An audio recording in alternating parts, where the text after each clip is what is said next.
Hey friends, imagine a world where the sky itself rained fire and the oceans slowly turned to stone beneath your feet. Volcanoes erupted endlessly, lightning split the clouds, and yet life persisted, moving, sensing and learning in the most unexpected ways. Today, we're stepping into that ancient, untamed Earth to explore how the first creatures navigated a planet forged by fire, stone and water. It's a journey of survival, curiosity, and the delicate balance of life emerging from chaos. If you enjoy calm science journeys like this, a gentle like or subscribe helps the channel grow. And tell me in the comments, where are you watching from, and what time is it there right now? I love seeing how far this little community reaches across the world. So put on your headphones, close your eyes.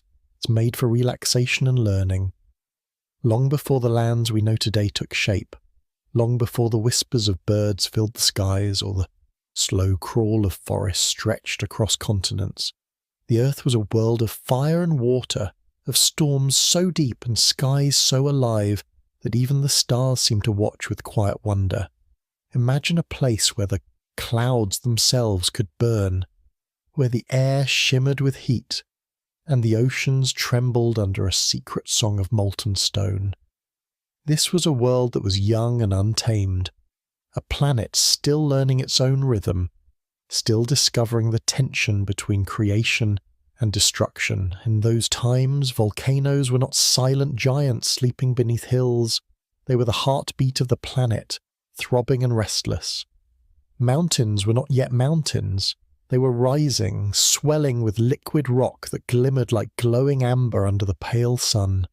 Rivers of lava carved new paths across lands that were still wet with the first rains.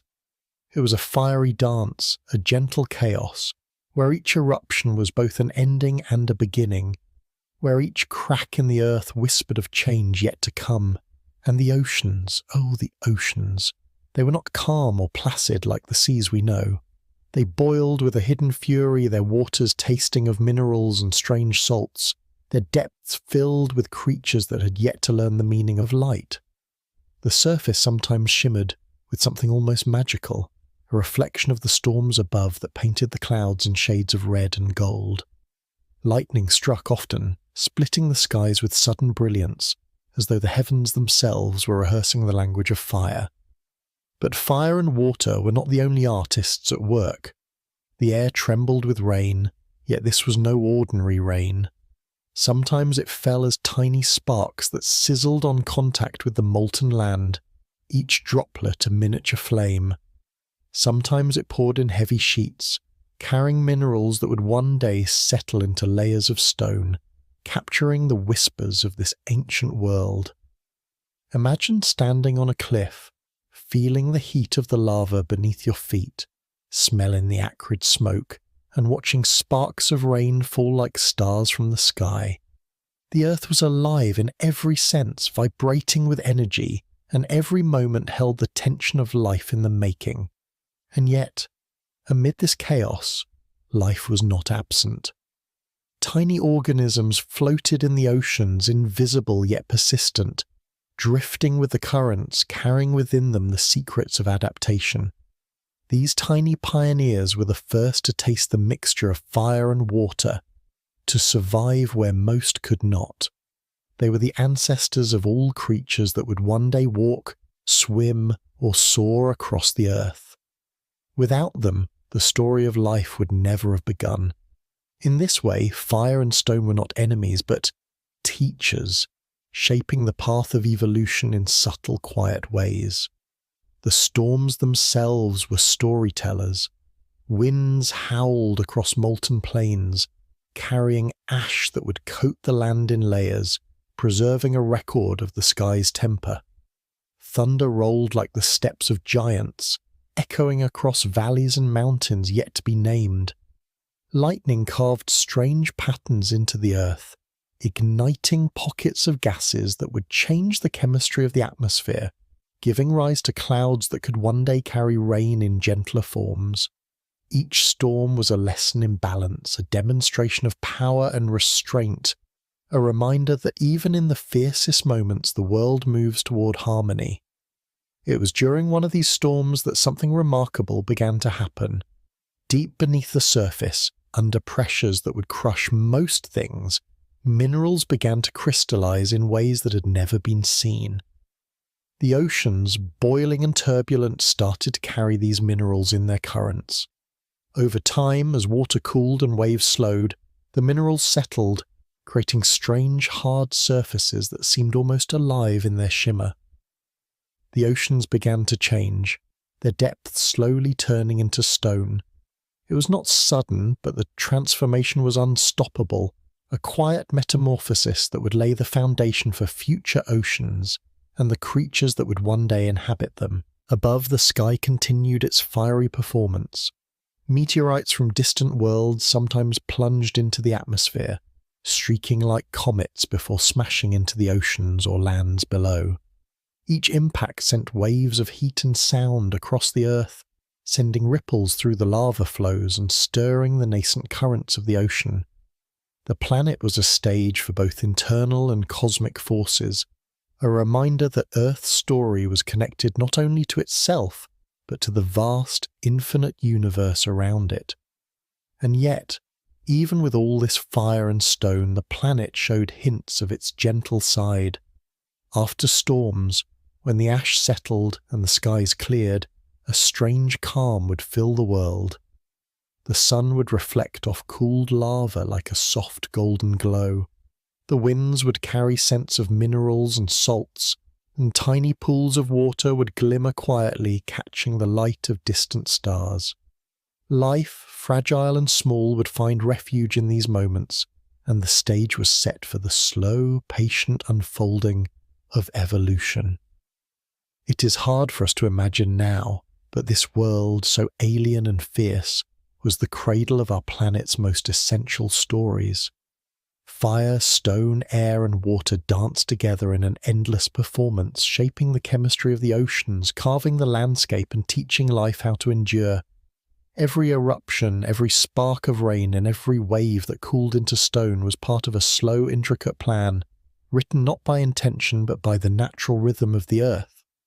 And so, when we look at our modern oceans and skies, when we see calm seas and gentle rains, we are looking at the echoes of a time when fire rained from above and the oceans hardened beneath our feet. We are seeing the consequences of the planet's first experiments, the earliest lessons in balance and resilience. Every stone, every wave, every breath of air carries a story from that distant time, a story of a young Earth learning to breathe, learning to grow, learning to survive. In the next chapter of this journey, we will follow the rise of creatures that dared to enter this world of fire and stone. We will watch as tiny forms of life adapted, as the oceans slowly transformed, and as the sky continued to pour its fiery rain, shaping not just the land, but the very course of life itself. The earth, though wild and untamed, was becoming a storyteller, and its tales are waiting for those patient enough to listen. As the earth continued its restless dance, the fiery storms above and the simmering oceans below became the stage for the first true experiments of life. In the shallow pools left behind by retreating lava flows, tiny organisms began to explore the limits of survival. They were simple, almost invisible to the eye, yet they carried within them the remarkable ability to endure heat, pressure, and the chemical storms of their surroundings. Each droplet of water was a universe in itself, a fragile bubble where life practiced the art of persistence. These pools, sometimes glowing from the residual heat of the lava, were the first classrooms of evolution, where the rules of survival were written in fire and stone. Over time, the oceans themselves began to tell a different story. Where once waves boiled and churned, currents now carried cooled sediments, tiny particles of stone and mineral that drifted silently through the water. It was a subtle transformation, one invisible to most eyes, but profound in its consequences. As these particles settled, they built the earliest reefs, fragile scaffolds that would provide shelter for the first communities of marine life. These were not the colourful reefs we imagine today, but rough crystalline forms, harsh to touch yet brimming with potential. Within their nooks and crevices, life found refuge from the scorching heat above and the crushing depths below. Above the oceans, the sky continued its dramatic performance. Thunderstorms roared across continents, sending showers of molten rock and lightning that carved strange patterns into the earth. Sometimes the rain fell as tiny glowing shards, sizzling on impact with the heated ground. The air itself seemed alive, filled with energy, carrying whispers of distant volcanoes and the faint hum of a planet in motion. Creatures that had yet to walk or swim were learning in their own quiet way, sensing currents, avoiding sparks, and surviving in the brief moments when the storms relented. Life, though small and fragile, was persistent. It adapted, finding niches where the fiery touch of the world could not reach. This was also the age of chemical invention. Within the oceans, elements dissolved and combined, creating compounds that would one day be the building blocks of cells, of proteins, of DNA itself. It was a slow, patient alchemy, guided not by intention but by the natural rhythms of the earth. Each lightning strike, each ash fall, each wave that cooled into stone was an experiment, testing what could endure and what could not. And in this ancient laboratory, life learned to thrive against odds that seem impossible today. Meanwhile, the continents, still forming from the restless crust beneath the oceans, began to rise. Lava flows slowed, cooled and hardened into rough plains. Mountains emerged like silent guardians, their peaks glowing with heat and ash. Rivers, born from the melting rains, carved channels through these new lands, carrying minerals and nutrients to oceans still struggling to settle into calm. It was a world in constant flux, where destruction and creation were inseparable, and where the sky raining fire was not a threat but a teacher. And yet, amid all this fury, there was a strange beauty. The molten rivers that flowed into the ocean created plumes of steam, misting the air with soft, ethereal clouds. As the sun broke through the storms, the haze reflected colours unseen in our time, shades of gold, crimson, and violet that seemed almost alive. Tiny organisms floated within these clouds, carried on currents, absorbing light and chemicals in ways we are only beginning to understand. Life, though fragile, found a way to embrace beauty even in chaos. On land, the first chemical gardens began to form where mineral-rich waters met cooled lava. Strange tubular structures rose from the pools, their surfaces sparkling with crystallized minerals. These gardens were not alive, yet they created conditions that allowed the simplest life forms to grow, to divide and to spread. They were laboratories of possibility, offering protection from the fiery skies and the crushing pressure of deeper waters. Life learned to use stone itself as a shield, a lesson that would echo through eons. Over the centuries, the ocean's slow transformation continued. Mineral-rich waters cooled, layers of sediment settled, and the first true beds of stone began to form beneath the waves. The seas became less violent, though they never lost their energy entirely. Currents carried the chemical signatures of fire and storms, creating zones where life could flourish and zones where only the most resilient could survive. Every ripple, every whirlpool, every tiny chemical shift was a note in a vast symphony, a song of adaptation and persistence written across the water and stone, and life, ever inventive, began to experiment with movement. Tiny organisms developed the ability to glide along surfaces, to cling to rough stones, to navigate currents that would have carried weaker forms to oblivion. In this way, the oceans became both a cradle and a challenge. Survival depended not only on resistance but on exploration, on the courage to move through a world that could be both nurturing and destructive in the same instant. Evolution, in its slow and quiet manner, was teaching lessons that would resonate through millions of years. Above the ocean, volcanic islands began to rise, some barely more than rocks poking through the water, others swelling into peaks that pierced the clouds. Each eruption was a reminder that the world was young and that the rules of existence were still being tested.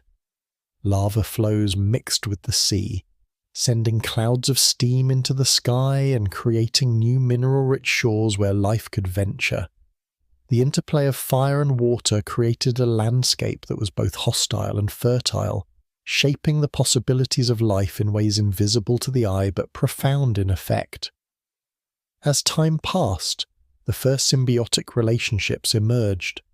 Microbes clung to mineral surfaces, feeding on chemicals released by stones warmed by lava. These partnerships, delicate and fleeting, laid the groundwork for the complex ecosystem that would one day dominate the oceans. Life was learning to collaborate, to depend not only on survival but on connection. The fiery skies and stony seas were harsh teachers, yet in their lessons life found resilience, creativity and balance. The sky itself, though often threatening, began to show a rhythm. Storms came and went, sometimes violent, sometimes gentle, leaving patterns in the land and ocean that would last for eons.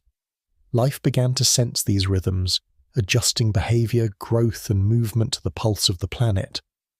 It was the beginning of adaptation on a planetary scale, a synchronization between living organisms and the natural world that would define Earth's story forever. And so, in this age of fire, stone and rain, the foundations of Earth's ecosystems were quietly forming. Each eruption, each storm, each wave and chemical shift was a brushstroke in a vast painting, a painting that would eventually hold coral reefs, forests, mountains and oceans filled with creatures beyond imagination. The young Earth was patient, allowing life to try, to fail and to succeed, teaching in the most persistent and subtle ways. The story of fire and stone is not a tale of destruction alone. It is a story of possibility, of resilience, life learning to endure the most extreme circumstances. The oceans hardened, the skies raged, yet life continued, tiny and persistent, shaping the future with every division, every movement, every choice of where to cling, where to drift, where to grow. And as the first sparks of adaptation glimmered in these ancient oceans, the stage was set for something even greater, the rise of complex forms, creatures that would navigate the boundaries of fire and water, life that would not merely endure but thrive. The Earth, patient and fierce, was preparing for the next chapter, where the lessons of stone and flame would echo in the very bones of the creatures yet to come. As the centuries drifted past, the young Earth seemed to breathe in rhythms of fire and water, inhaling heat from volcanic eruptions and exhaling clouds of steam into a restless sky. The oceans, once chaotic and boiling, began to show hints of steadiness. Currents carried cooled sediments, distributing minerals across vast stretches of water.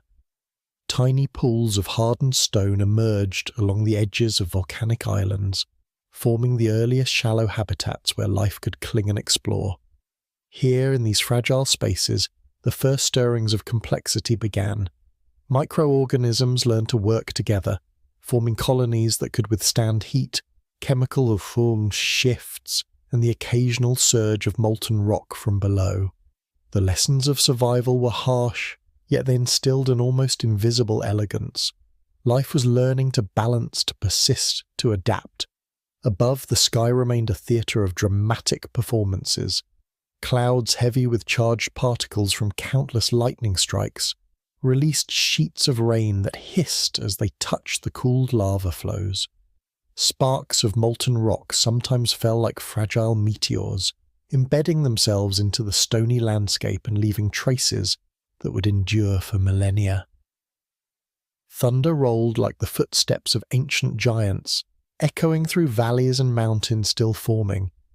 Life beneath this tumultuous sky was learning to hide, to wait, to emerge when the storms quieted.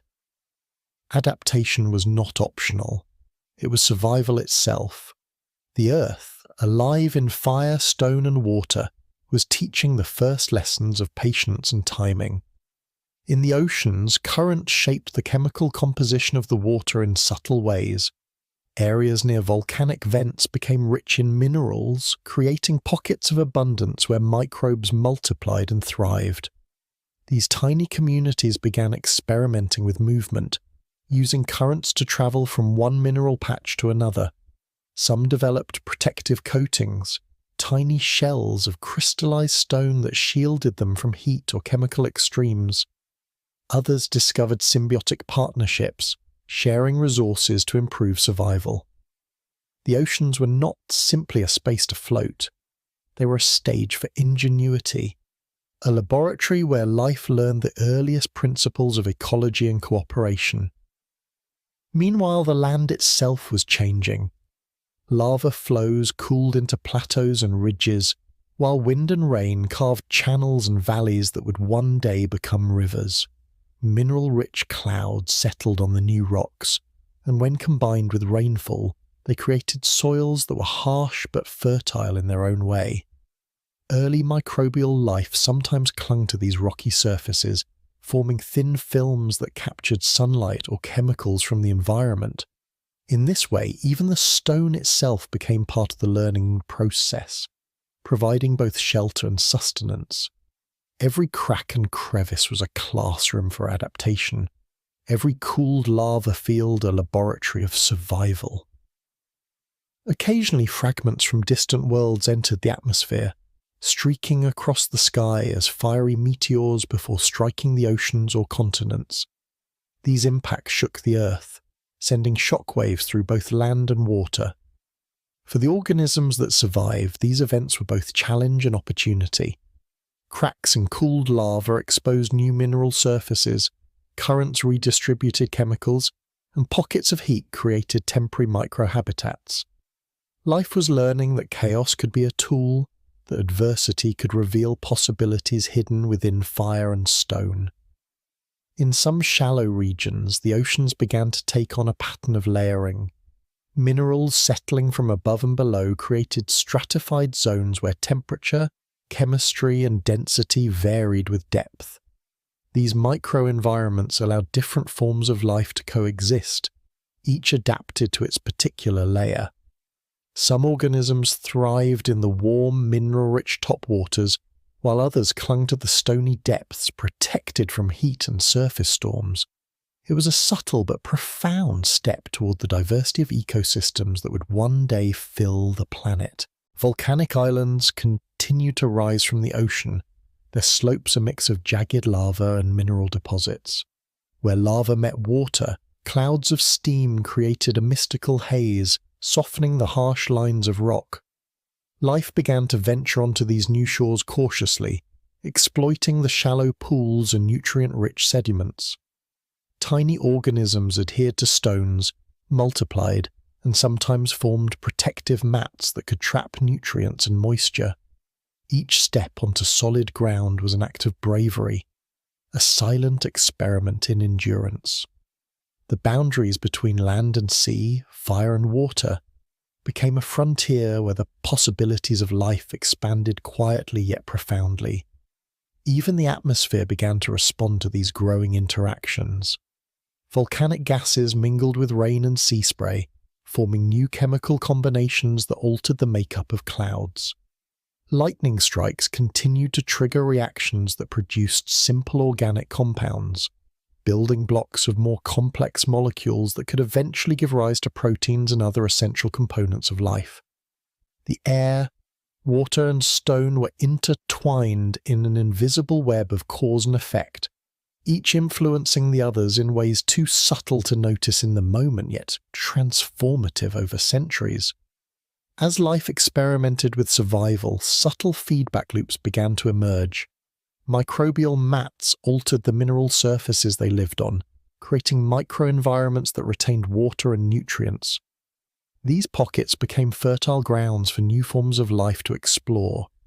The oceans, meanwhile, carried the products of these interactions, distributing nutrients and providing new habitats.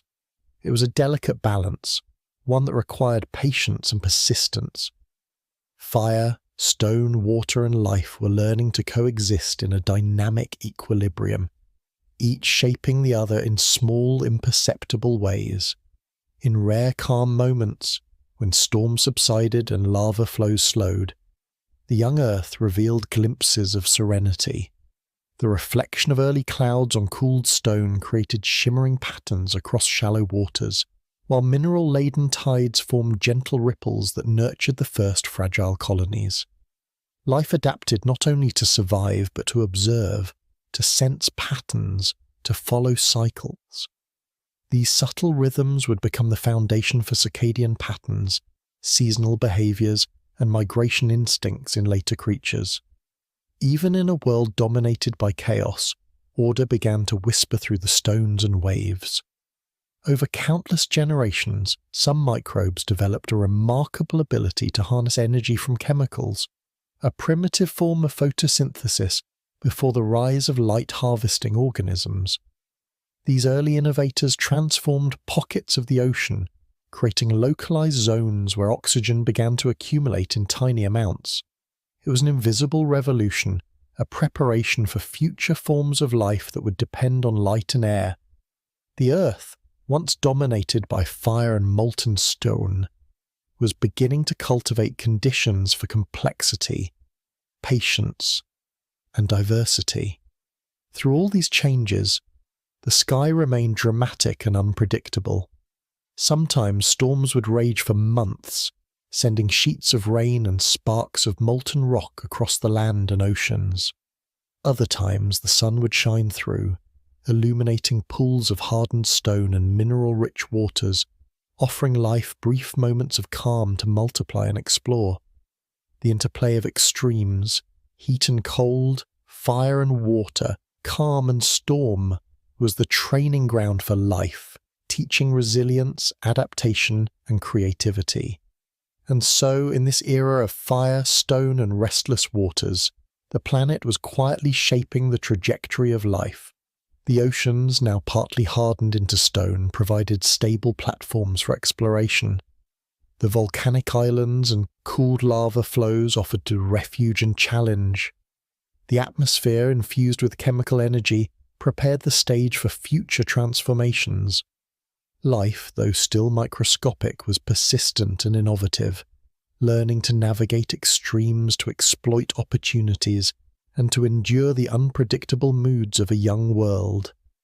Every stone layer, every volcanic vent, every wave and current was a silent teacher. Fire and stone were no longer enemies. They were guides, sculpting life with invisible hands. And in these subtle lessons, the first seeds of complexity were sown, preparing the stage for creatures that would eventually leave the oceans, conquer land, and witness the sky in ways unimaginable in this early age. The Earth was patient, and life, fragile yet determined, was ready to respond.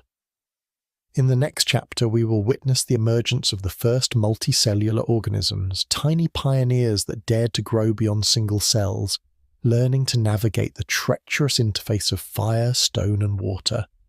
The lessons of survival, endurance, and adaptation would continue, echoing through every ripple of the ancient oceans, every cooled lava field, and every spark that fell from the restless sky. As the oceans and land slowly stabilized, the first whispers of multicellular life began to stir beneath the surface. These were small, fragile colonies of cells, each one learning to coordinate with its neighbors in ways that single cells never had.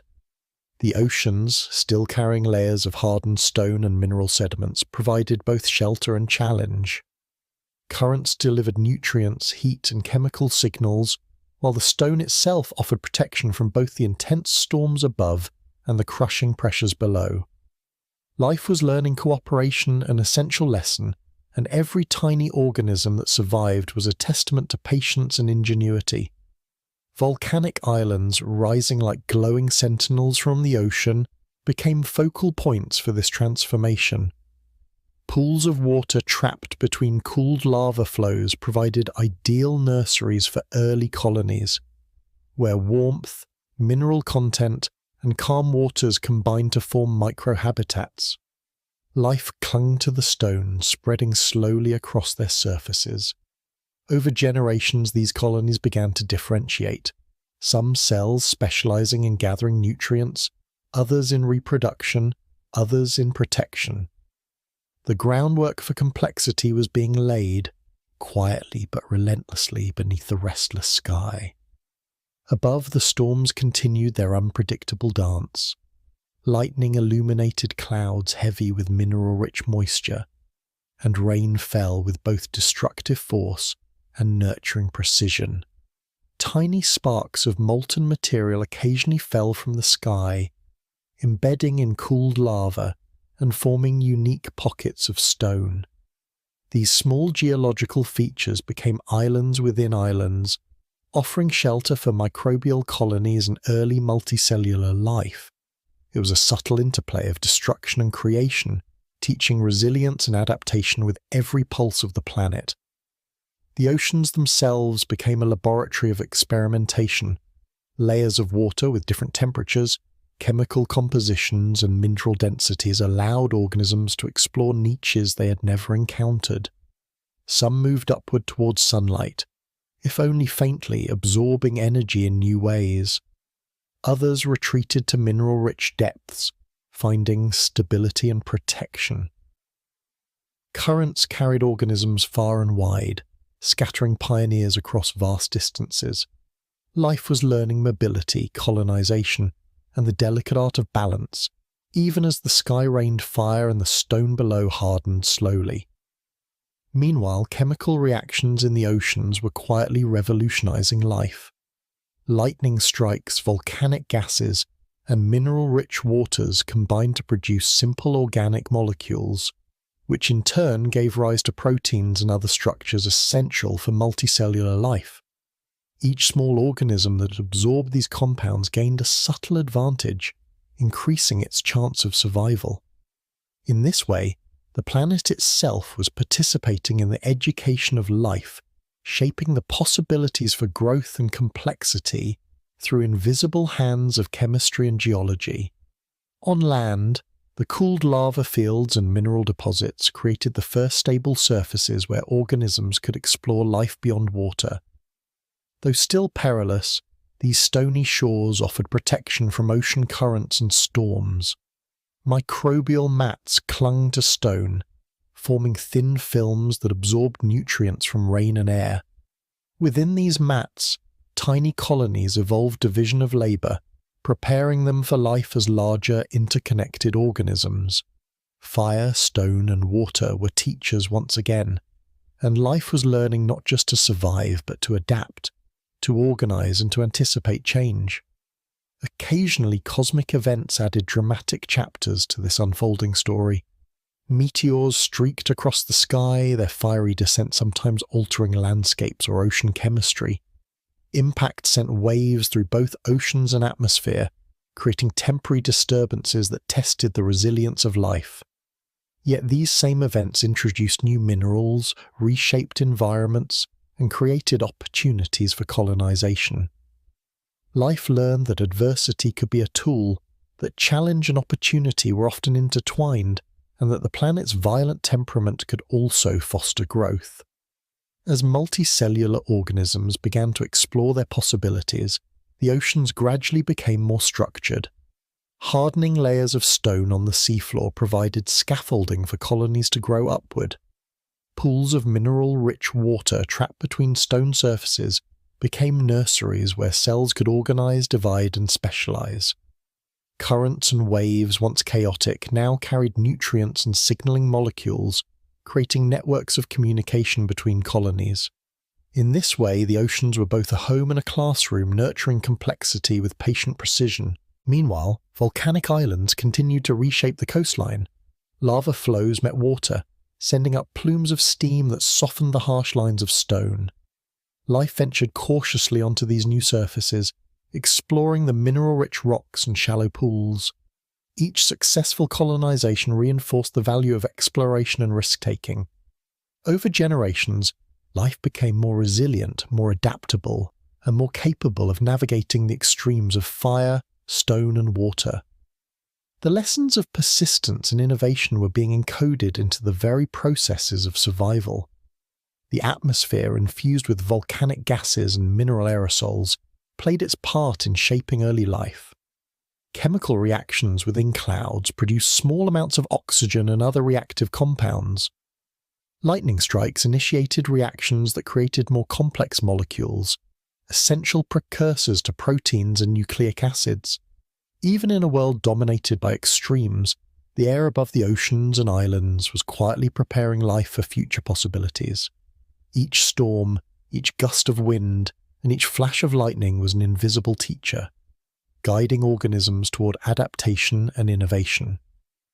In rare moments of calm, when storms subsided and lava cooled, the earth revealed its quiet beauty. Sunlight reflected off hardened stone and shallow pools, creating shimmering mosaics of colour. Currents in the ocean formed gentle ripples over mineral-rich sediments. Tiny colonies of cells spread across these surfaces, experimenting with movement, communication, and specialization. Even in a world of fire and stone, there were pauses, soft intervals where life could observe, grow, and prepare for the next wave of challenges. Over countless generations, early multicellular organisms began to refine cooperation and specialization. Some cells focused on capturing nutrients, others on protection, others on reproduction. This division of labor allowed colonies to grow larger, more resilient, and more capable of enduring the extremes of the environment. The oceans, once chaotic, became structured habitats, and the interplay of currents, stone, and mineral-rich waters created a dynamic environment that nurtured innovation. Even the rocky shores and volcanic islands contributed to evolution. Microbial mats trapped nutrients, stabilized surfaces, and formed protective layers. Pools of water between cooled lava flows became safe havens, where cells could divide, specialize, and grow. Over time, these surfaces became laboratories of experimentation, allowing life to test the principles of cooperation, specialization, and resilience. Each successful adaptation reinforced the value of exploration and persistence, teaching life to anticipate change and exploit opportunity. And so, the young Earth, with its fiery skies, hardened oceans, and restless volcanic lands, quietly fostered complexity. Life was no longer a single cell floating in chaos.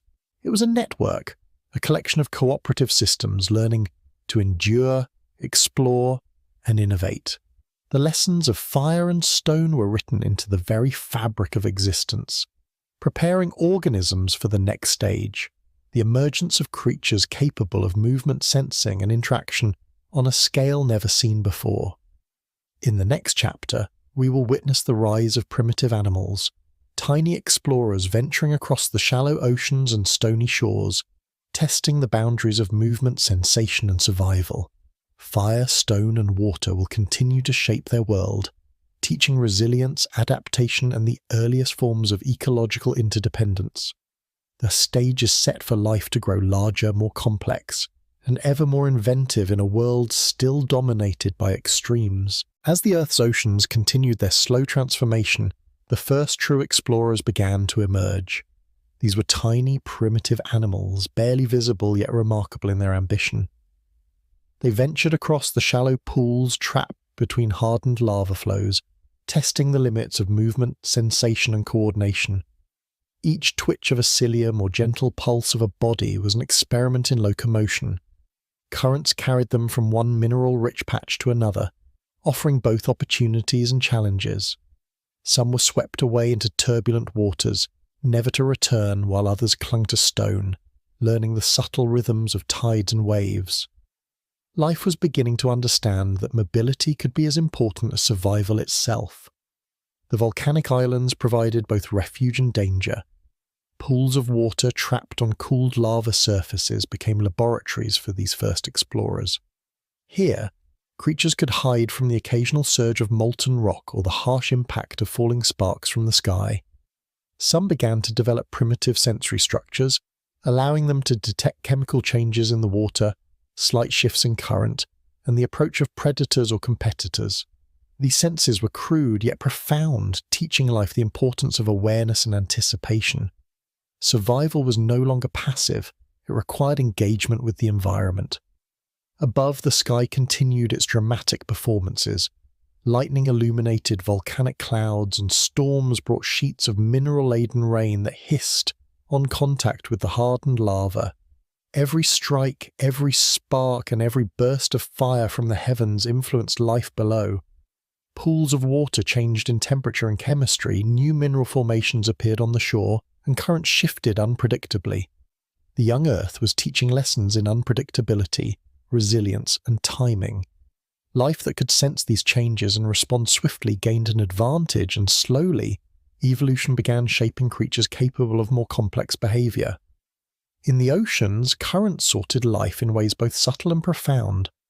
Denser, cooler waters near the ocean floor carried organisms that preferred protection and stability, while lighter, warmer waters near the surface encouraged experimentation with movement and sensory development. Some of the earliest animals developed sticky surfaces or tiny appendages to cling to stones, resisting the pull of the currents. Others became adept at floating or drifting, using the movement of water as a guide and an ally. The oceans, once chaotic, were now a classroom of physics and chemistry, teaching life the art of adaptation with every wave. Meanwhile, volcanic activity continued to reshape the landscape. Lava flows formed new ridges, islands, and cliffs, creating microhabitats that were both isolated and unique. Pools of water trapped in depressions became nurseries for experimentation, where life could test new forms, movements, and behaviors. Here, colonies grew larger, developing specialization among cells, with some forming primitive digestive surfaces, others forming protective outer layers. Life was learning division of labor, an essential principle that would echo through every subsequent generation. Even in these early oceans, the first predator-prey interactions began to emerge. Some organisms grazed on microbial mats, scraping nutrients from stone surfaces, while others probed for weaker colonies. These interactions were subtle, almost imperceptible, yet they set the stage for ecological dynamics that would define future ecosystems. Predation was not just about survival, it was a driver of innovation. Life learned to hide, to move quickly, to sense danger, and to exploit opportunities. Fire, stone, and water were still the dominant forces, yet life was beginning to influence its own destiny in small, profound ways. Above the water, clouds of ash and steam mingled with mineral-rich rain, altering both the chemistry of the oceans and the surface conditions on land. Tiny organisms that survived in shallow pools experienced shifts in pH, mineral content, and temperature. These challenges demanded flexibility and adaptation. Some colonies learned to form protective layers that could endure chemical fluctuations. Others developed ways to move between pools, escaping threats or seeking better conditions. Life was learning mobility, cooperation, and resilience, guided by the fiery sky and the hardening stone beneath. The oceans themselves began to show early signs of structure. Layers of sediment and hardened stone formed natural terraces and slopes, creating microhabitats that sheltered different types of organisms. Nutrients accumulated in pockets, allowing colonies to specialize and grow. Some developed primitive means of communication, sending chemical signals through water currents to warn neighbors of danger or to coordinate growth. These simple networks were the earliest forms of cooperation and social organization, laying the foundation for ecosystems that would one day teem with diversity. On the land, volcanic islands continued to offer opportunities for experimentation.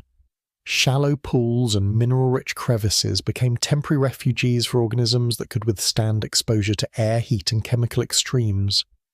Life was learning the value of exploration and risk, testing the limits of survival beyond water.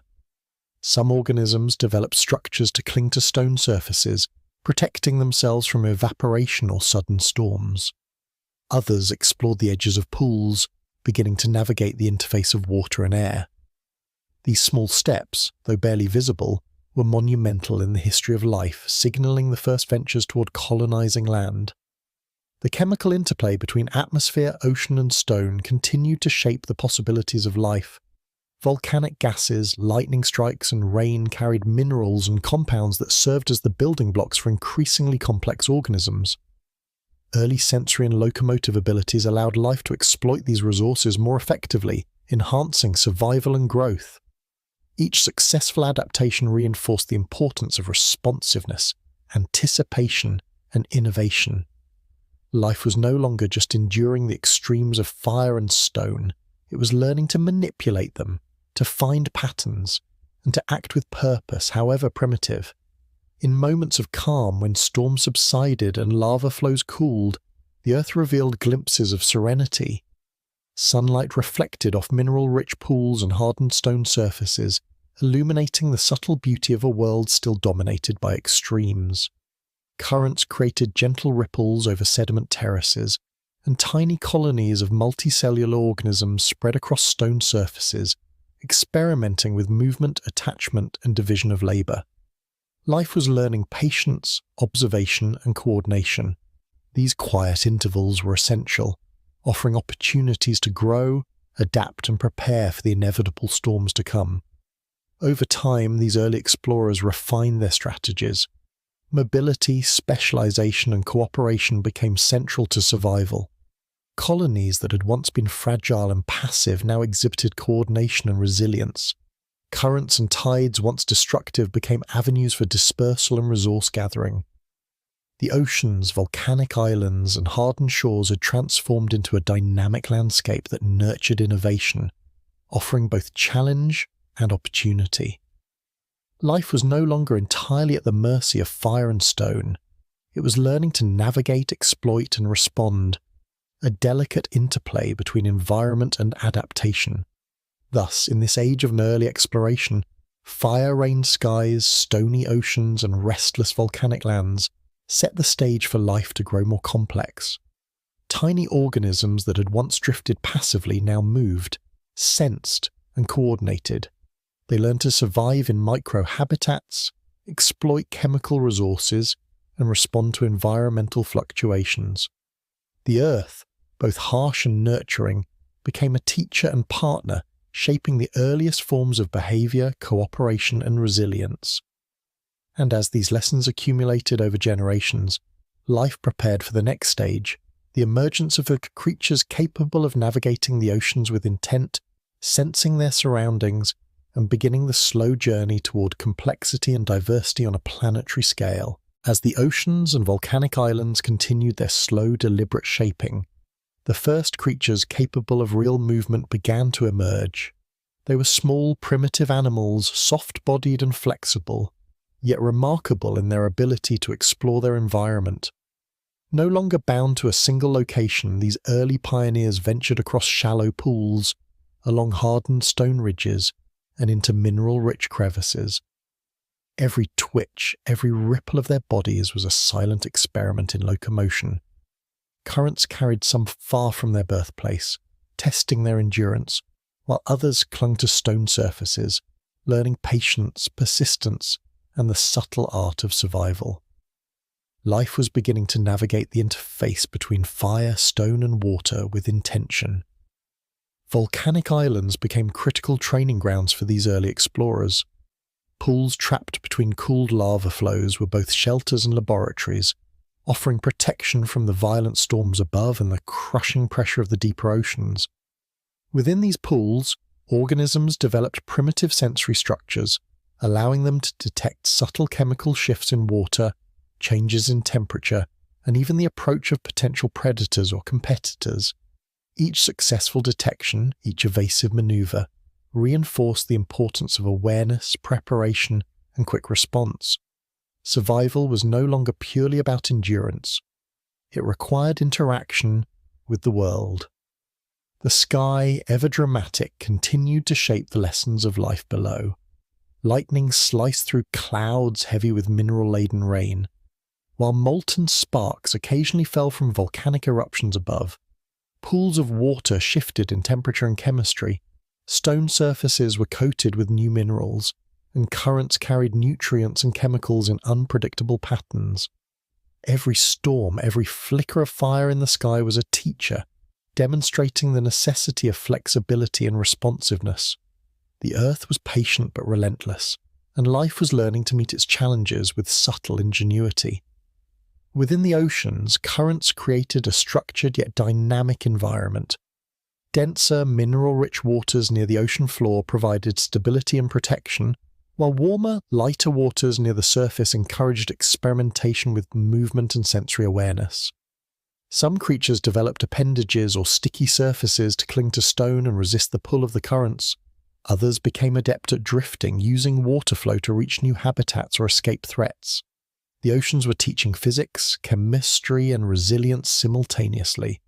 Life was learning to exploit its environment rather than merely endure it. Volcanic activity reshaped the landscape continually. Lava flows carved ridges, formed new islands, and created shallow pools, ideal for experimentation. These new surfaces offered opportunities for life to specialize. Some colonies developed structures to capture nutrients, others formed protective layers, and some experimented with primitive locomotion. These early behaviors, subtle yet vital, marked the beginnings of complex organization, coordination, and adaptive strategy. Fire, stone, and water were the instructors, and life was the ever-curious student eager to learn and respond. Even within the oceans, subtle predator-prey dynamics emerged. Some creatures grazed on microbial mats, scraping surfaces for nutrients, while others developed ways to probe or hunt smaller colonies. These interactions, almost imperceptible, were profound in evolutionary consequence. Predation drove adaptation, encouraging stealth, mobility, and sensory refinement. Survival was no longer simply enduring environmental extremes, it was navigating relationships and interactions within a living, dynamic ecosystem. Each encounter reinforced the lessons of innovation, cooperation, and strategy. The atmosphere, too, continued to play a quiet yet essential role. Volcanic gases, combined with mineral aerosols and lightning strikes, created new chemical compounds in rain and clouds. These compounds enriched pools and shallow waters with nutrients, catalyzing the formation of increasingly complex molecules. Life began to exploit these chemical opportunities, adapting sensory systems and behaviors to detect, process, and benefit from changes in the environment. Air, water, and stone were intertwined in a web of cause and effect, each element shaping the possibilities for survival and growth. On the volcanic shores, tiny colonies experimented with life at the interface of water and air. Shallow pools allowed for exposure to sunlight and chemical variation, teaching life the value of exploration beyond a single habitat. Some organisms clung to stone surfaces, while others ventured into shallow water, testing tolerance to heat, chemical changes, and predation. Each successful experiment reinforced the advantage of movement, coordination, and responsiveness. Life was evolving strategies for resilience and flexibility, essential traits for the challenges of a young, volatile planet. Currents and tides continued to shape oceanic microhabitats. Sediment layers and hardened stone terraces formed natural barriers and shelters, while chemical gradients created niches for specialization. Life began developing primitive communication, sending chemical signals to coordinate growth or warn of danger. These early networks were the first forms of cooperation, laying the groundwork for ecosystems governed by both competition and collaboration. Fire and stone were still dominant forces, but life was asserting its influence, learning to anticipate change and exploit opportunity. Amidst moments of calm, the young Earth revealed glimpses of serene beauty. Sunlight reflected off mineral-rich pools and hardened stone surfaces, creating delicate mosaics. Gentle currents rippled over terraces of sediment, carrying nutrients and chemical signals across microhabitats. Tiny colonies of early multicellular organisms spread across these surfaces, experimenting with movement, attachment, and coordination. Even in a world dominated by extremes, life discovered periods of quiet, learning patience, observation, and subtle interaction. These pauses were essential, allowing growth and preparation for future challenges. Over generations, these pioneering organisms refined strategies for movement, protection, and cooperation. Colonies grew larger and more resilient, while currents and tides became pathways for dispersal and resource gathering. The oceans, volcanic islands, and hardened shores created a dynamic landscape that nurtured innovation, offering both challenge and opportunity. Life was no longer a passive participant but an active explorer, learning to navigate and influence the environment. Fire, stone, and water were teachers, but life was now becoming a student capable of shaping its own future. Thus, in this age of primitive exploration, Earth's dynamic systems continued to sculpt the path of life. Fire-rained skies, stony oceans, and restless volcanic lands prepared organisms for increasingly complex behavior. Tiny animals were no longer drifting passively. They moved, sensed, and coordinated, learning to survive and thrive in microhabitats shaped by extremes. Patience, adaptation, and resilience were encoded in their very structures, preparing the stage for the next chapter. The emergence of creatures capable of purposeful movement, enhanced sensation, and ecological interaction on a larger scale. In the following chapter, we will witness the rise of the first truly mobile marine animals, exploring the interface of ocean and land, sensing their environment with increasing sophistication, and beginning to establish the complex networks that would one day define life across Earth's young continents and oceans. As the oceans continued to settle into layers of stone and sediment, the first truly mobile animals began to explore their watery world with intention. These creatures were small, soft-bodied, yet remarkable in their capacity for movement. They glided along stone surfaces, propelled by gentle pulses or tiny appendages, and navigated the shallow pools formed by retreating lava flows. Currents carried some far from their birthplace, testing endurance and adaptability, while others clung to mineral-encrusted rocks, learning the subtle rhythms of water, tides, and chemical change. Life was beginning to understand its surroundings, to sense danger, and to respond with both caution and curiosity. Volcanic islands remained essential training grounds for these early explorers. Pools trapped between cooled lava flows became laboratories of survival and experimentation. In these temporary refuges, life could endure extreme heat, chemical shifts, and fluctuating oxygen levels. Some organisms developed primitive sensory structures, capable of detecting slight changes in water chemistry or temperature. Others became adept at using the contours of stone as shelter or protection. Each trial was a lesson in persistence, flexibility, and the power of adaptation, a reminder that survival required interaction with the environment rather than passive endurance. Above, the sky continued its dramatic performance. Lightning split mineral-rich clouds, while volcanic sparks occasionally fell from above, embedding themselves into hardened lava and reshaping the landscape. Rain fell in sheets, sometimes boiling on contact with stone and lava, sometimes cooling into pools that nurtured life. Every storm, every spark, every tremor of volcanic activity was a teacher, emphasizing the importance of resilience, observation, and timing.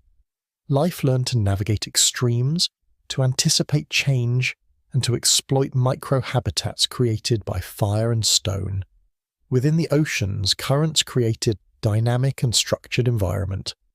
Denser, cooler waters near the ocean floor offered protection and stability, while warmer, lighter layers encouraged exploration and sensory development. Early animals developed sticky surfaces or tiny appendages to cling to stone, resisting the pull of the currents. Others learned to drift strategically, using water flow to disperse, search for nutrients, or evade predators. The oceans were teaching principles of physics and chemistry, and life was gradually mastering the art of adaptation. Volcanic activity continued to sculpt the landscape, creating ridges, cliffs, and shallow pools ideal for experimentation. These surfaces encouraged colonies to specialize. Some cells focused on absorbing nutrients, others on forming protective layers, and some on coordinating movement. Division of labor became increasingly important, allowing colonies to grow larger, survive longer, and explore more complex environments. Life was learning the earliest principles of organization and strategy, subtle lessons that would resonate through future generations. Predator-prey interactions began to shape behavior in profound ways. Tiny grazers consumed microbial mats, scraping surfaces for nutrients, while early hunters probed for weaker colonies. These interactions demanded mobility, awareness, and strategy. Survival now depended on coordination, observation, and adaptability. Life was no longer responding solely to environmental extremes. It was interacting with other life forms, shaping ecosystems, and learning the delicate balance of competition and cooperation. The atmosphere, enriched with volcanic gases, aerosols, and lightning-driven chemical reactions, continued to influence life below. Rainfall carried essential nutrients and minerals into pools, enhancing the growth of colonies and supporting new chemical pathways. Lightning initiated reactions that produced increasingly complex organic molecules. Life began to exploit these opportunities, sensing chemical shifts and adjusting behavior to maximize survival. Air, water, and stone were intertwined in an invisible web of cause and effect, shaping the course of adaptation and complexity. On the volcanic shores, early colonies explored the interface between water and land. Shallow pools exposed to sunlight and chemical variation provided both opportunity and challenge. Some organisms clung to stones, resisting evaporation and chemical shifts, while others ventured into water, experimenting with movement and respiration. Each trial reinforced the benefits of flexibility, resilience, and exploration. These first steps towards semi-terrestrial existence laid the groundwork for life to eventually venture beyond the oceans, testing boundaries and expanding the realm of survival. Currents and tides sculpted the ocean floor, forming terraces, ridges, and microhabitats that nurtured specialization. Chemical gradients encouraged colonies to diversify, while subtle signals allowed early forms of communication, coordination, and resource allocation. Fire, stone, and water remained dominant forces, yet life was gradually asserting its influence, learning to anticipate change and exploit opportunity. The first glimmers of ecological networks began to emerge, demonstrating the interplay of mobility, cooperation, and environmental awareness. In rare moments of calm, the young earth revealed its serene beauty. Sunlight reflected off hardened stone and shallow pools, creating patterns that glimmered across the landscape. Gentle currents rippled over sediment terraces, carrying nutrients and chemical signals. Early multicellular colonies spread across surfaces, experimenting with movement, attachment, and coordination. Even in a world dominated by extremes, life discovered intervals of quiet, offering time to grow, observe, and refine survival strategies. Over generations, mobility, specialization, and cooperation became increasingly sophisticated. Colonies grew larger and more resilient, while currents and tides became pathways for dispersal and exploration. The oceans, volcanic islands, and hardened shores provided a dynamic, ever-changing environment, nurturing innovation, resilience, and adaptability. Life was evolving from passive survival to intentional engagement, mastering the interplay between environment and behavior. Thus, in this age of early explorers, Earth's systems continued to sculpt the path of life. Fire-rained skies, stony oceans, and restless volcanic lands prepared organisms for more complex behavior. Tiny animals moved, sensed, and coordinated, learning to survive and thrive in microhabitats shaped by extremes. Patience, adaptability, and resilience were embedded into the very structures of life, preparing the stage for the next evolutionary leap, the emergence of more complex marine creatures capable of deliberate exploration, predation, and environmental interaction. In the next chapter, we will witness the rise of the first more sophisticated animals, creatures that begin to exhibit coordination, rudimentary sensory awareness, and complex movement patterns. Fire and water will continue to shape their world, While life learns to navigate and influence its environment in increasingly intricate ways, setting the stage for the remarkable diversity of the oceans that would follow. As the oceans continued to churn and shift beneath the restless sky, the first more complex animals began to emerge, gliding through shallow pools and along hardened stone surfaces.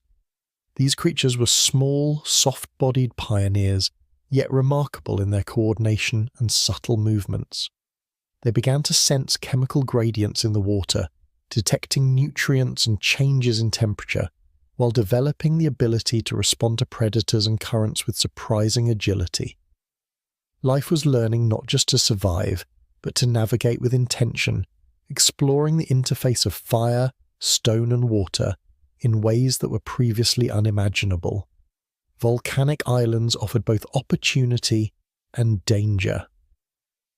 Shallow pools trapped between cooled lava flows became temporary sanctuaries, places where these early explorers could feed, reproduce, and experiment with movement. Some developed primitive sensory structures, allowing them to detect slight variations in light, chemical composition, or water pressure. Others used the rough contours of stone as protective shelters. Each interaction was a lesson in adaptation and persistence. Fire, rain, and lava no longer existed solely as threats. They became instruments shaping the evolution of behavior and resilience. Above, the sky continued its volatile performance. Lightning tore through clouds heavy with mineral-rich moisture, while molten sparks occasionally fell from volcanic eruptions, embedding themselves into hardened lava and reshaping the landscape. Sheets of rain sometimes hissed on contact with stone, forming temporary pools that nurtured life, and sometimes boiled on impact, forcing creatures to retreat. Each storm, each flash of fire in the sky, was a teacher demonstrating unpredictability, opportunity, and survival. Life learned to sense, anticipate, and respond, understanding that awareness and adaptability were as vital as endurance. In the oceans, currents and layering created microhabitats with distinct chemical and thermal profiles. Denser, cooler waters near the ocean floor provided stability, while warmer, lighter surface layers encouraged exploration and sensory development. Some early animals developed sticky surfaces or tiny appendages to cling to stone, resisting the pull of currents. Others learned to drift strategically, using water flow to disperse, find nutrients, or escape predators. The oceans were teaching subtle lessons in physics, chemistry, and navigation, and life was slowly mastering them. Volcanic activity continued to sculpt the Earth's surface. Lava flows formed ridges, shallow terraces, and pools that became testing grounds for early life. Colonies began to specialize, some absorbing nutrients, others forming protective outer layers, and still others coordinating movement. Division of labor allowed these early colonies to grow larger, more resilient, and increasingly adaptive. Life was learning principles of organization, cooperation, and efficiency, shaped by the constant interaction with fire, stone, and water. Predation emerged as a driving force in these microcosms. Some animals grazed on microbial mats, scraping surfaces to extract nutrients, while others became hunters, probing for smaller, weaker organisms. These interactions, subtle yet profound, encouraged adaptation, mobility, and sensory refinement. Survival was no longer just a matter of enduring environmental extremes. It now required awareness of other life forms and strategic responses. Life was learning the early rules of ecosystems, where cooperation, competition, and opportunism coexisted in delicate balance. The atmosphere, enriched with volcanic gases and electrical activity, continued to play a crucial role. Rain carried nutrients and minerals into shallow pools, supporting growth and chemical reactions essential for life. Lightning initiated reactions that produced increasingly complex organic molecules, laying the groundwork for the next stages of biochemical evolution. Life began to sense and exploit these chemical opportunities, adjusting behavior and movement to maximize survival and growth. Air, water, and stone were interconnected, forming a network of influence that shaped the trajectory of life. On the volcanic shores, early multicellular colonies experimented with life at the water-air interface. Shallow pools exposed to sunlight and chemical variations became arenas for movement, adaptation, and survival. Some organisms clung to stone surfaces, resisting heat, evaporation, and chemical shifts. Others ventured into the water, learning to navigate currents and explore new habitats. These early experiments laid the foundation for eventual colonization of land, preparing life to cross boundaries and test new environments. Currents and tides continued to shape oceanic microhabitats. Sediment layers and hardened stone terraces formed natural shelters, while chemical gradients encouraged specialization and diversity.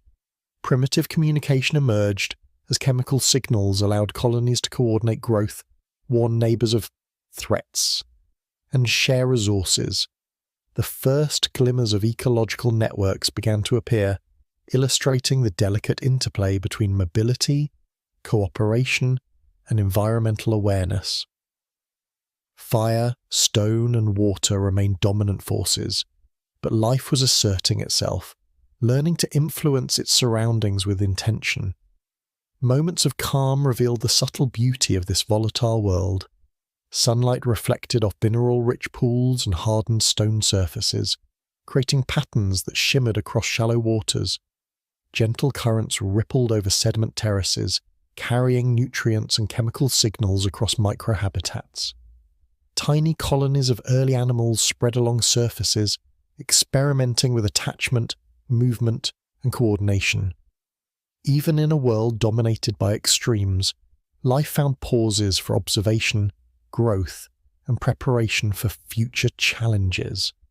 These quiet intervals were essential to the refinement of survival strategies and adaptation. Over generations, mobility, coordination, and specialization became increasingly refined. Colonies grew larger, more resilient, and more capable of exploiting their environment. Currents and tides became pathways for dispersal, exploration, and communication. The oceans, volcanic islands, and hardened shores nurtured creativity, resilience, and adaptability, encouraging life to move from passive survival to intentional exploration. The lessons of fire, stone, and water were internalized, guiding organisms toward increasingly sophisticated strategies for survival and growth. Thus, in this era of early marine exploration, Earth's dynamic systems continued to shape the course of life. Fire-rained skies, stony oceans, and restless volcanic lands taught patience, flexibility, and resilience. Tiny animals moved, sensed, and coordinated, navigating microhabitats with growing sophistication. Life had evolved from passive endurance to active engagement, and the stage was being set for a remarkable leap. The rise of organisms capable of complex movements, sensory awareness, and ecological interaction on a larger scale. In the next chapter, we will witness the emergence of the first truly coordinated marine animals, creatures that begin to display behaviors suggesting early intelligence, predation, and environmental awareness. The interplay of fire, stone, and water will continue to shape these pioneers, preparing them for the astonishing diversity of life that will soon populate the oceans. The oceans, now layered with hardened stone, sediments, and mineral-rich waters, became a theatre for increasingly complex life. The first creatures capable of deliberate coordinated movement began to appear, gliding along shallow pools, curling through crevices, and exploring the contours of volcanic islands. These early animals, soft-bodied and delicate, were pioneers of navigation, learning to sense currents, detect chemical signals, and respond to subtle changes in their environment. Each pulse of movement, each careful exploration, was an experiment in survival, a step toward understanding a world shaped by fire, stone, and water. Volcanic islands remained crucial arenas for growth and experimentation. Pools trapped between cooled lava flows became miniature laboratories, offering protection from both turbulent waves and scorching exposure. Within these microhabitats, early animals developed primitive sensory systems, detecting light, chemical variations and pressure changes. Others used the rugged textures of stone to anchor themselves against currents or predators. Survival demanded more than endurance. It required foresight, coordination, and subtle communication. Fire and stone were no longer mere threats. They were guides, shaping strategies and teaching lessons in resilience and adaptability. Above, the sky continued to display its unpredictable temperament. Lightning split clouds thick with mineral-laden moisture, while volcanic sparks occasionally fell from erupting islands, embedding themselves into cooled lava and reshaping the landscape. Rain fell in sheets, sometimes sizzling as it met the hardened stone, forming temporary pools teeming with life. Each storm, each burst of fire from the heavens emphasized unpredictability and opportunity. Life was learning that adaptation required observation, patience, and a willingness to exploit even the harshest conditions. Awareness and responsiveness became as important as physical endurance. Currents within the oceans created complex, structured environments. Denser, mineral-rich waters near the floor provided stability, while warmer, lighter waters encouraged exploration and experimentation. Some early animals developed sticky surfaces or delicate appendages to cling to stone, resisting the pull of the currents. Others drifted strategically, carried by waves, to discover new habitats, acquire nutrients, or evade predators. The oceans became classrooms of physics, chemistry, and navigation. Life was slowly mastering the subtle interplay of forces, learning to exploit them for survival rather than simply endure them. Volcanic activity continued to reshape the terrain. Lava flows formed terraces, shallow ridges, and isolated pools that became arenas for experimentation. Colonies began specializing, some cells absorbed nutrients, others formed protective layers, and some coordinated movement. Division of labor allowed colonies to grow larger and more resilient, enabling them to survive extreme conditions. Life was absorbing lessons in organization, cooperation, and strategy, guided by the constant influence of fire, stone, and water. Predation emerged as a subtle but powerful driver of adaptation. Grazers consumed microbial mats, scraping surfaces to extract nutrients, while hunters probed for smaller or weaker colonies. These interactions demanded mobility, observation, and strategy. Survival required more than environmental adaptation. It required awareness of other organisms and the ability to respond intelligently. Life was learning early ecological principles where cooperation, competition, and opportunism intertwined in delicate balance, shaping the trajectory of evolution. The atmosphere continued to contribute quietly but profoundly. Volcanic gases, lightning activity, and mineral aerosols enriched rain and shallow waters with nutrients essential for life. Chemical reactions initiated by lightning produced increasingly complex organic molecules, laying the groundwork for the evolution of specialized structures and behaviors. Life began sensing these opportunities, adjusting movement, feeding, and habitat selection to maximize survival. Air, water, and stone formed an invisible network of influence, shaping both the behavior and the possibilities of organisms in subtle, profound ways. On volcanic shores, early multicellular colonies experimented with the interface between water and land. Pools exposed to sunlight and chemical variation became arenas for adaptation. Some organisms clung to stone, resisting heat, evaporation, and chemical shifts, while others ventured further into water, testing tolerance to currents and predators. These small forays laid the foundation for future terrestrial exploration, preparing life to cross boundaries and expand its domain. Each trial reinforced the advantages of flexibility, coordination, and adaptation. Tides and currents continued to sculpt the ocean floor, forming terraces, ridges, and microhabitats. Chemical gradients promoted specialization and diversity, while early chemical communication allowed colonies to coordinate growth, warn of threats, and share resources. These rudimentary networks marked the first steps towards structured ecosystems. Life was beginning to influence its environment, learning to navigate interactions with other organisms and with the physical forces of the world. Fire, stone, and water remained dominant, yet life asserted itself, gradually mastering patterns of survival, movement, and interaction. Moments of calm revealed the subtle beauty of a world shaped by extremes. Sunlight reflected off hardened stone and mineral-rich pools, creating delicate, shimmering mosaics. Gentle currents rippled over terraces of sediment, carrying nutrients and chemical signals.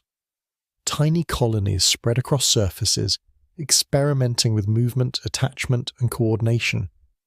Even in a world dominated by storms and fire, life found intervals of quiet, offering time to observe, grow, and refine strategies for survival. These pauses were essential, allowing adaptation to consolidate before the next wave of challenges. Over generations, mobility, coordination, and specialization became increasingly sophisticated. Colonies grew larger, more resilient, and capable of exploiting their environment. Currents and tides became pathways for dispersal, resource acquisition, and communication. The oceans, volcanic islands, and hardened shores nurtured creativity, resilience, and adaptability, teaching life to move beyond passive endurance toward deliberate exploration. Lessons of fire, stone, and water were internalized, guiding organisms towards strategies of innovation and survival that would echo through countless generations. Thus, in this era of early marine complexity, the Earth's systems continued to shape the path of life. Fire-rained skies, stony oceans, and restless volcanic lands taught patience, flexibility, and resilience. Tiny animals moved, sensed, and coordinated, learning to survive and thrive in microhabitats defined by extremes. Life had shifted from passive survival to active engagement, mastering the delicate balance of interaction with both environment and other organisms. The stage was set for the next evolutionary leap. Creatures capable of complex movement, refined sensory perception, and dynamic ecological interaction across oceans and islands alike. In the next chapter, we will witness the emergence of the first truly agile marine animals, those capable of hunting, fleeing, and sensing their environment with remarkable subtlety. Fire, stone, and water will continue to shape their world, while life begins to display behaviors that foreshadow the intricate ecosystems that will eventually dominate Earth's oceans. In the shallow oceans, life was entering a new phase. The first truly agile marine animals began to appear, small yet remarkable in their movement and awareness. They glided through mineral-rich pools, curled along hardened stone surfaces, and explored the contours of volcanic islands. Currents carried some far from their birthplace, testing endurance and strategy, while others clung to stone, learning the rhythms of waves and tides. These pioneers were no longer passive.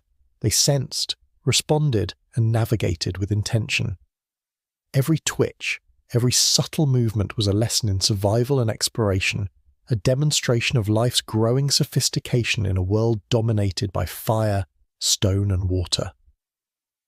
Volcanic islands remained vital centers of experimentation. Shallow pools trapped between cooled lava flows offered shelter from storms, protection from waves, and opportunities for feeding and reproduction. Within these microhabitats, early animals developed primitive sensory structures that could detect chemical shifts, temperature changes, and even the presence of other organisms. Some used the rough surfaces of stone for attachment, resisting the pull of currents and predation. Each interaction reinforced the value of mobility, coordination, and awareness, teaching life to anticipate change and exploit environmental opportunity rather than merely endure it. Above, the sky maintained its volatile temperament. Lightning split clouds thick with mineral-rich moisture, while occasional volcanic sparks fell from erupting islands, embedding themselves into hardened lava and reshaping the landscape.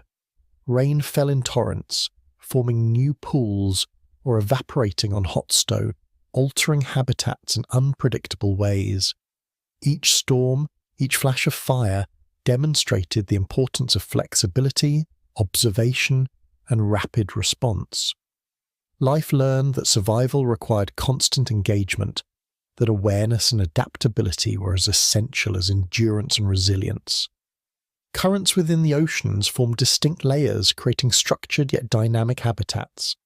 Denser, cooler waters near the ocean floor provided stability and protection, while warmer, lighter surface layers encouraged exploration and sensory experimentation.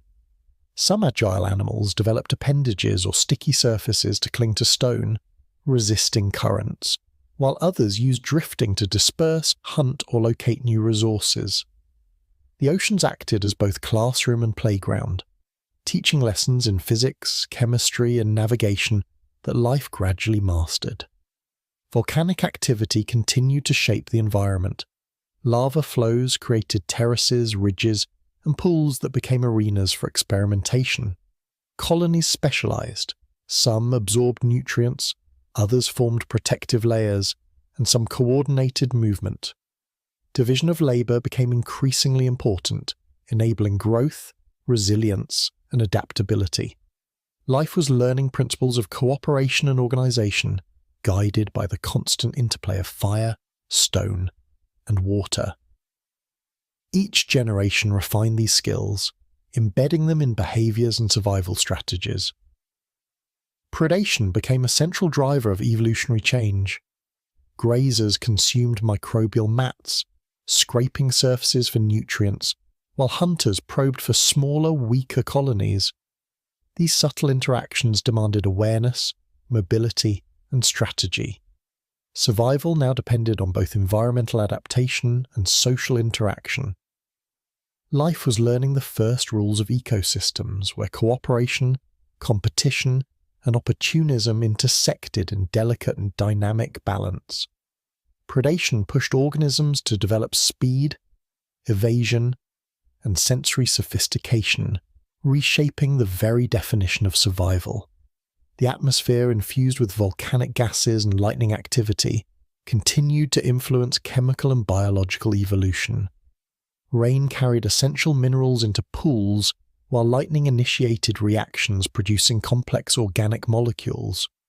These molecules provided building blocks for structural and behavioral innovation. Life began detecting and exploiting chemical changes, adjusting movement, feeding, and habitat selection to maximize survival. Air, water, and stone formed a web of subtle influence, guiding both behavior and adaptation in ways that were invisible yet profound. On volcanic shores, early colonies explored the delicate boundary between water and land. Shallow pools exposed to sunlight and mineral variations, and periodic dryness became training grounds for new strategies. Some organisms clung to stone surfaces, resisting evaporation, heat, and chemical shifts, while others ventured into pools or along tidal margins, experimenting with movement and respiration. These early excursions laid the groundwork for eventual terrestrial colonization. Each small success reinforced the importance of flexibility, coordination, and the willingness to explore. Tides and currents continued to shape microhabitats, creating terraces, ridges, and pockets of sediment that encouraged specialization. Chemical gradients encouraged diversification, while primitive communication allowed colonies to coordinate growth, warn neighbors, and share resources. Early networks of interaction emerged, marking the first signs of ecological complexity. Life was beginning to influence its environment actively, not just react to it. Fire, stone, and water remained dominant forces, yet organisms were asserting themselves, mastering patterns of survival and interaction. Moments of calm revealed the hidden beauty of this young world. Sunlight glimmered on hardened stone and mineral-rich pools, casting shimmering mosaics across the shallow oceans. Gentle ripples carried nutrients and chemical signals, while colonies of early animals explored surfaces, coordinated movement, and experimented with attachment. Even in a landscape dominated by fire, storms, and lava, life found pauses for observation, reflection, and growth. These quiet moments were critical for refining strategies, consolidating adaptation, and preparing for future challenges. Over generations, mobility, coordination, and specialization became increasingly sophisticated. Colonies grew larger, more resilient, and more capable of exploiting diverse habitats. Currents and tides became avenues for exploration, resource acquisition, and communication. The oceans, volcanic islands, and hardened shores nurtured creativity, resilience, and adaptability, teaching life to move from passive survival to intentional engagement. Lessons of fire, stone, and water were internalized, guiding organisms toward increasingly complex strategies for survival and growth.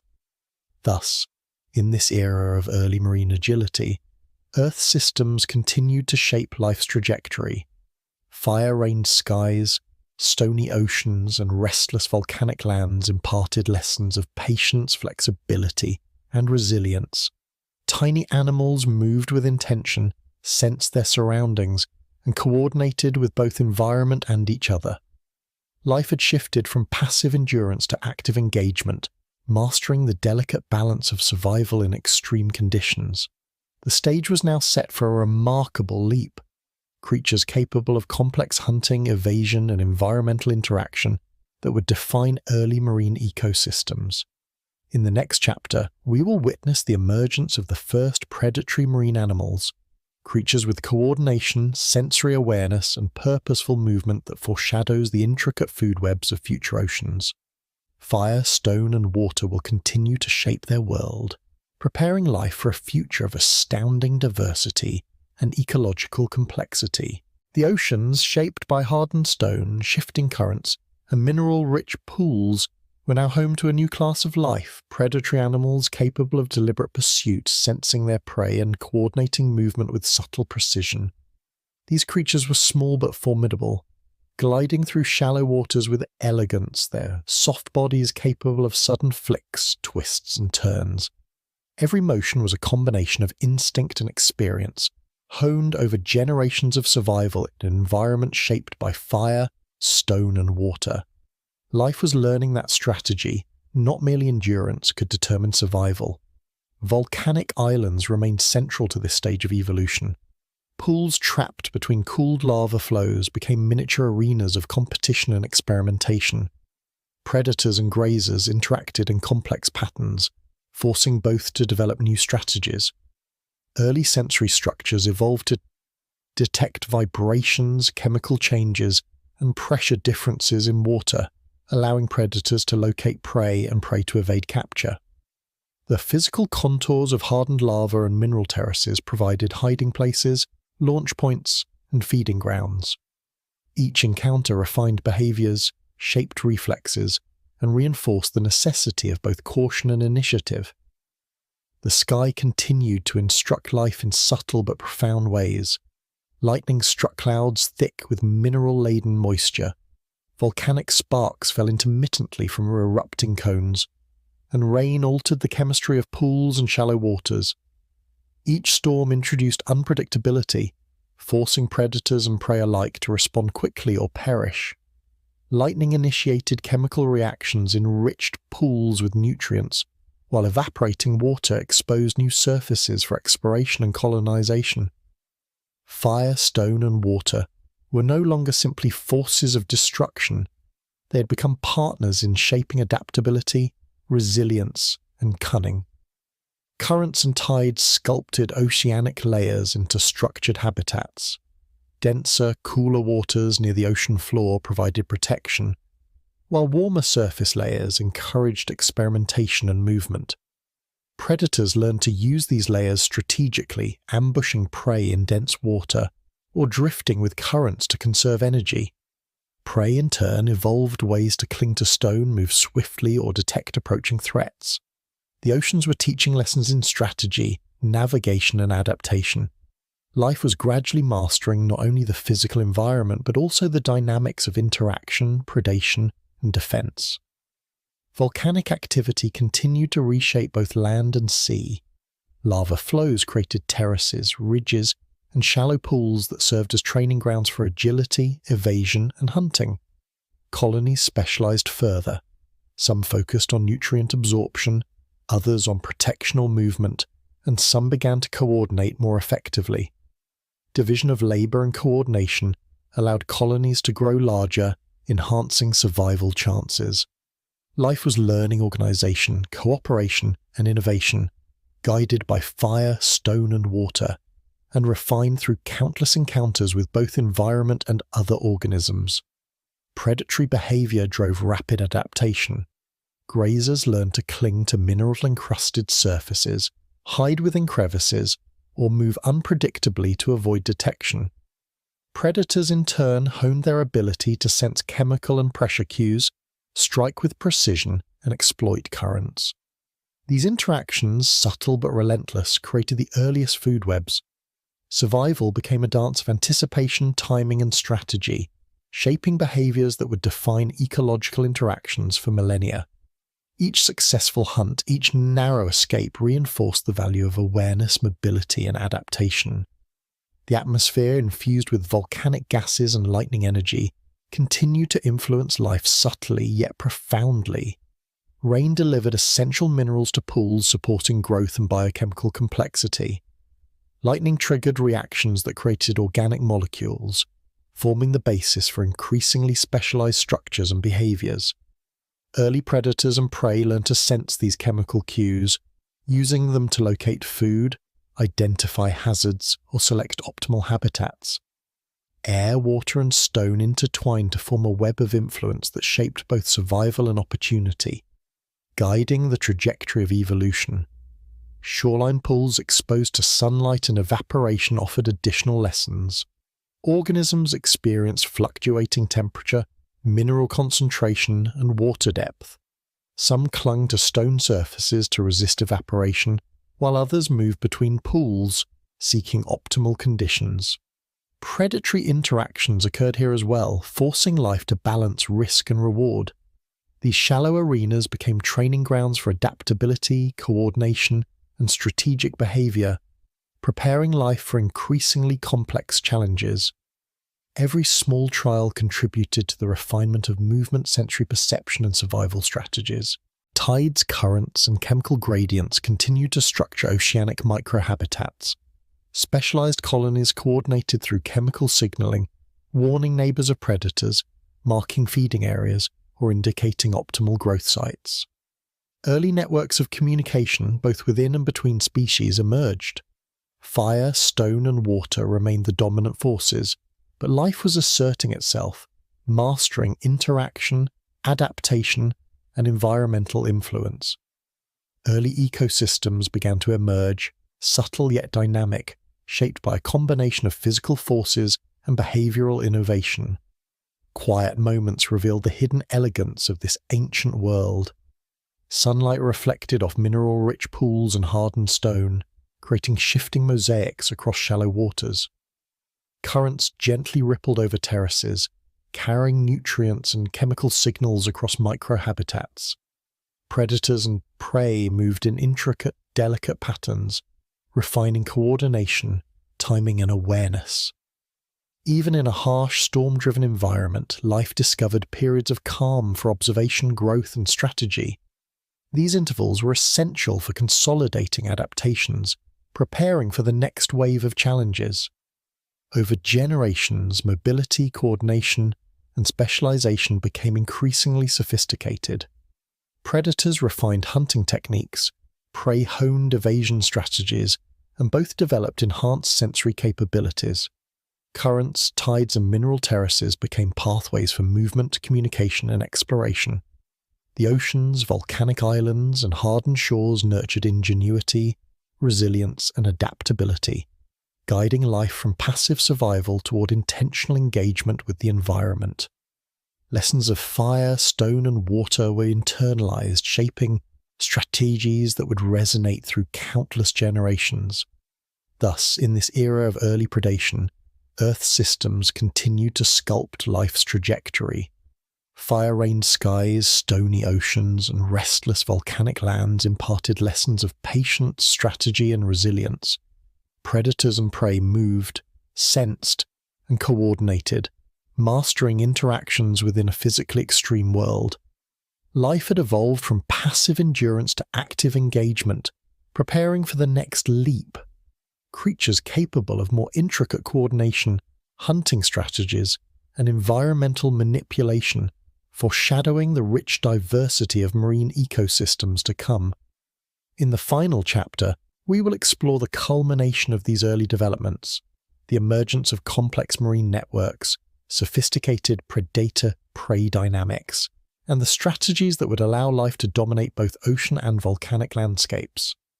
Fire, stone and water will continue to teach, but life will increasingly shape its own destiny, setting the stage for the remarkable story of Earth's living oceans. In the oceans, shaped by hardened stone and mineral-rich waters, life had reached a remarkable point of complexity. The first truly coordinated networks of organisms emerged, weaving together predator-prey interactions, specialized niches, and subtle environmental awareness. Creatures moved with purpose, sensing their surroundings with increasing sophistication. Currents, tides, and chemical gradients became avenues for exploration, communication, and survival. Fire, stone, and water had sculpted a world of extremes, yet life had transformed it into a landscape of possibility, where strategy, adaptability, and coordination determined success. Volcanic islands, scarred by lava flows and etched with pools, terraces, and crevices, remained central arenas of growth and experimentation. Shallow pools trapped between hardened lava became miniature laboratories where early animals honed movement, hunting, and evasion skills.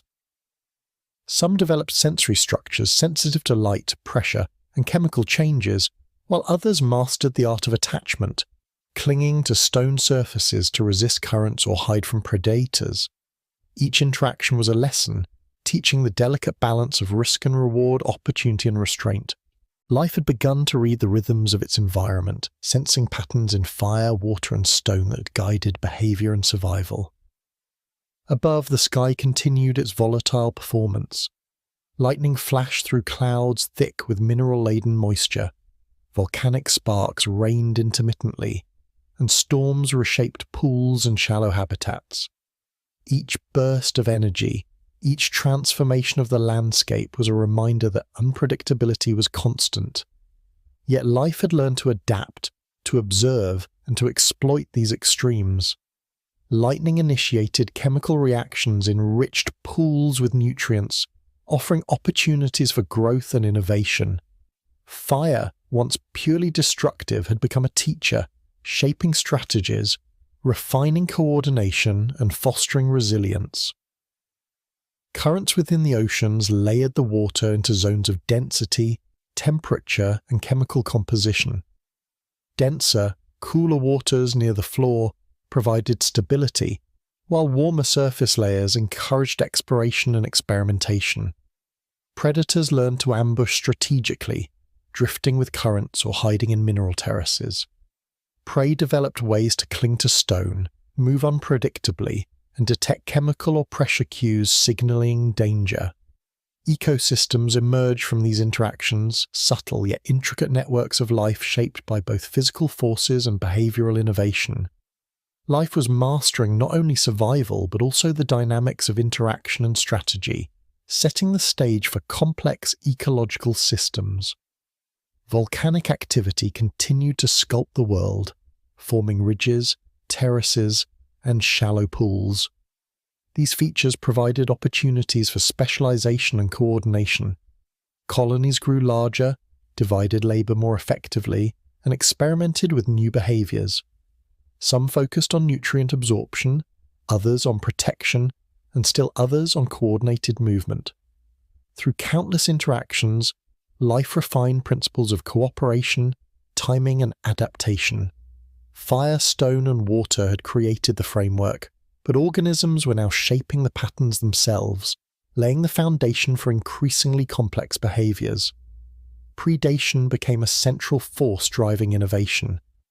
Grazers developed ways to feed efficiently while minimizing exposure, while predators honed the ability to detect, track, and capture with precision. These interactions created the first sophisticated food webs, where survival depended on awareness, agility, and strategy. Life had learned to anticipate, react, and exploit opportunity. Mobility, coordination, and sensory refinement had become essential tools, and ecosystems began to resemble dynamic, interconnected networks rather than random collections of organisms. The atmosphere continued to influence life profoundly. Volcanic gases, mineral aerosols, and lightning initiated chemical reactions that enriched pools and shallow waters, providing the building blocks for more complex molecules and behaviors. Early animals learned to detect these chemical cues, using them to locate food, avoid hazards, and select optimal habitats. Air, water, and stone were intertwined in a subtle web of influence, shaping behavior, adaptation, and ecological relationships in ways that were invisible yet profound. Life was learning not only to survive but to thrive by reading the signals of its environment. Shoreline pools exposed to sunlight and evaporation offered unique challenges and opportunities. Organisms experienced fluctuating temperature, mineral concentration, and water levels. Some clung to stone surfaces to resist evaporation, while others moved between pools, testing tolerance and exploring new habitats. Predation and competition played out here in miniature, forcing life to balance risk and reward. These shallow arenas became training grounds for coordination, evasion, and sensory refinement. Each small success contributed to the refinement of strategies that would one day allow life to dominate both ocean and land environments. Tides, currents, and chemical gradients continued to structure microhabitats. Colonies coordinated through chemical signaling, marking safe zones, indicating food sources, and warning of predators. Early networks of communication allowed organisms to influence one another, shaping collective behaviors that enhanced survival. Fire, stone, and water remained dominant forces, but life had begun to assert itself, creating patterns of organization and interaction that were increasingly intricate and resilient. These emerging ecosystems were living proofs that complexity could arise from simple beginnings, guided by persistence, adaptation, and subtle environmental feedback. Moments of calm revealed the hidden elegance of this ancient world.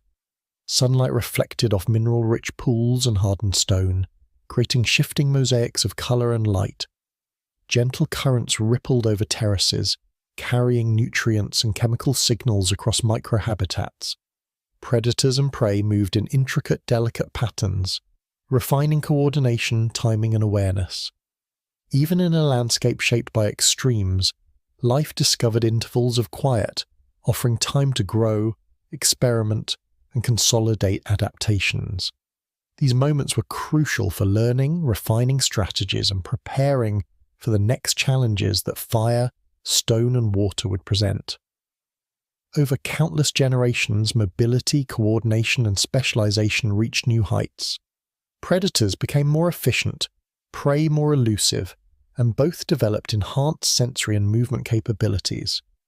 Currents, tides, and terraces became pathways for dispersal, exploration, and communication. The oceans, volcanic islands, and hardened shores nurtured ingenuity, resilience, and adaptability, teaching life to move from passive survival to active engagement with the environment. Lessons of fire, stone, and water were internalized, guiding organisms toward increasingly sophisticated strategies for survival, cooperation, and ecological interaction. Thus, in this final chapter of early marine development, life had transformed a world of extremes into a landscape of possibility. Fire-rained skies, stony oceans, and restless volcanic lands had taught patience, flexibility, and strategy. Predators and prey moved with awareness and coordination, interacting in complex networks of survival. Life had evolved from passive endurance to deliberate engagement, mastering environmental, physical, and ecological challenges. The stage was now set for the rise of more advanced ecosystems, the emergence of larger and more complex animals, and the eventual conquest of new habitats beyond the oceans. In the culmination of this ancient story, fire, stone, and water had shaped the world, but life had begun to shape itself. It had learned, adapted, and innovated, setting a foundation that would echo through eons. The oceans were no longer mere pools of survival, they were living, dynamic systems shaped by interaction, coordination, and the delicate dance between organisms and their environment. From these beginnings, the rich tapestry of Earth's future life would emerge, carrying forward the lessons of resilience, adaptation, and the extraordinary capacity to thrive amid extremes.